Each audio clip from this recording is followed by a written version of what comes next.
एक गरीब आदमी था।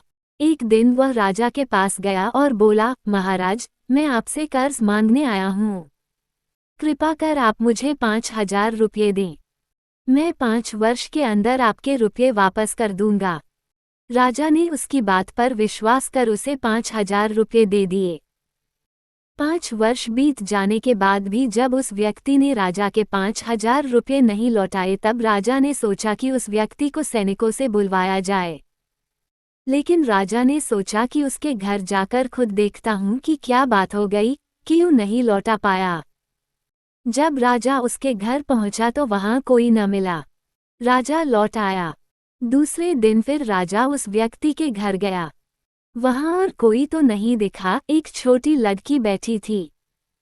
राजा ने उसी से पूछा, तुम्हारे पिताजी कहाँ हैं?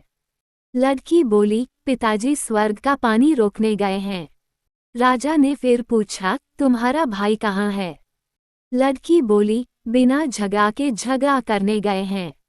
राजा के समझ में एक भी बात नहीं आ रही थी, इसलिए वह फिर पूछता है, तुम्हारी माँ कहाँ है? लड़की बोली, माँ 1 से 2 करने गई है। राजा उसके इन उल जुलूल जवाब से खींच गया। वो गुस्से में पूछता है, और तुम यहाँ बैठी क्या कर रही हो? लड़की हंसकर बोली, मैं घर बैठी संसार देख रही हूँ। राजा समझ गया कि लड़की उसकी किसी भी बात का सीधा जवाब नहीं देगी, इसलिए उसे अब इससे इन बातों का मतलब जानने के लिए प्यार से बतियाना पड़ेगा।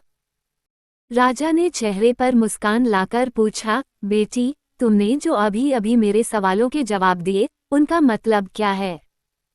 मैं तुम्हारी एक भी बात का मतलब नहीं समझ सका।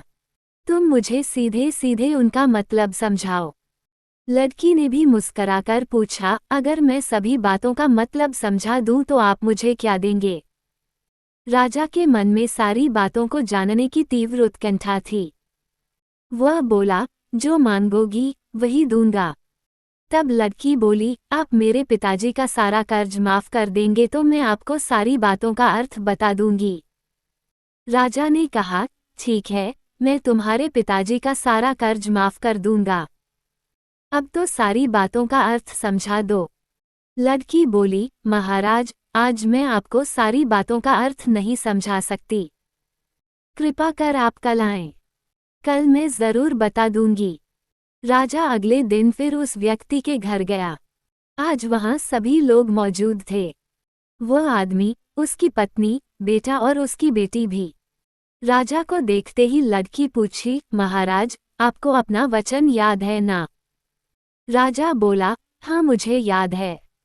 तुम अगर सारी बातों का अर्थ बता दो तो मैं तुम्हारे पिताजी का सारा कर्ज माफ कर दूंगा।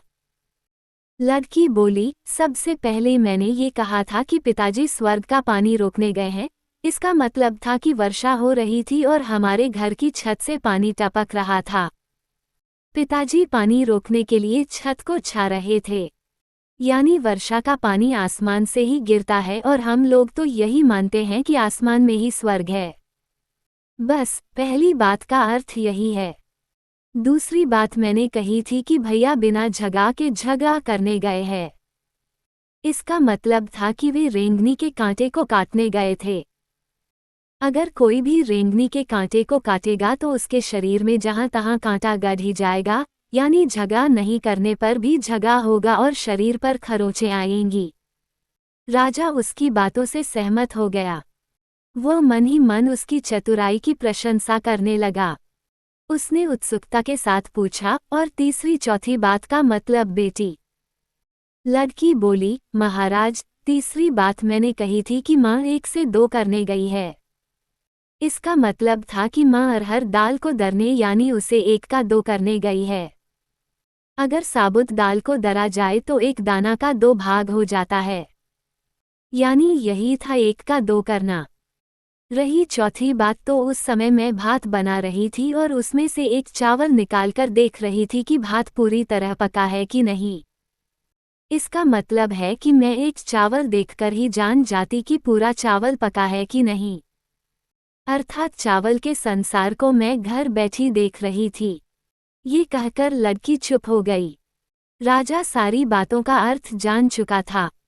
उसे लड़की की बुद्धिमानी भरी बातों ने आश्चर्य में डाल दिया था।